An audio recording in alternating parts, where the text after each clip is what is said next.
Already secondary শিক্ষকদের PF account অনলাইনে চালু হয়েছে, তবে সেটি এখনও স্মুথলি চালু হয়নি।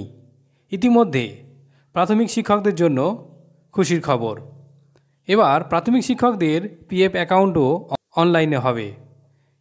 এ নিয়ে government of West Bengal director of school education থেকে একটা নোটিফিকেশান জারি করা হয়েছে 28/11/2024 তারিখে, যেখানে joint director of school education West Bengal থেকে controller of finance DPSC all district, উদ্দেশ্য কি দেখুন, বিষয়ে কি বলা হয়েছে। Generation of NGI PF account in respect of all primary teachers as well as DPSC employees, অর্থাৎ প্রাথমিক শিক্ষক সেই সঙ্গে ডিপিএসসি যারা কর্মচারী রয়েছেন সবারই জেনারেল প্রভিডেন্ট ফান্ড অ্যাকাউন্ট যেটা অনলাইনে হতে চলেছে, যেটা অবশ্যই শুরু হবে WBIFMS-এ।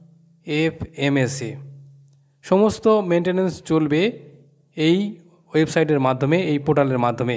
Provident fund account in non government educational institution, white memo number যেটা দেওয়া রয়েছে এত, আপনারা জানেন অলরেডি সেকেন্ডারি শিক্ষকরা এর সঙ্গে যুক্ত রয়েছেন। এবার বলা হচ্ছে যে NGIPG account, hence you are requested to ensure that generation of NGIPF account in respect of all primary teachers as well as DPSC employees in completed before submission of salary bill for the month of December, অর্থাৎ December মাসে salary বিল submit করার আগে এই কাজটি করে ফেলতে হবে।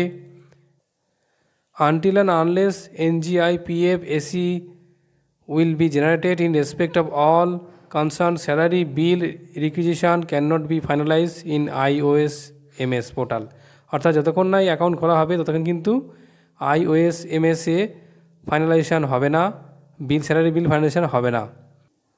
The provision for generation of NGIPF account in respect of DPSC employees in already available in IOSMS portal, এটা কিন্তু অলরেডি রয়েছে, সেখান থেকে জেনারেশন হবে।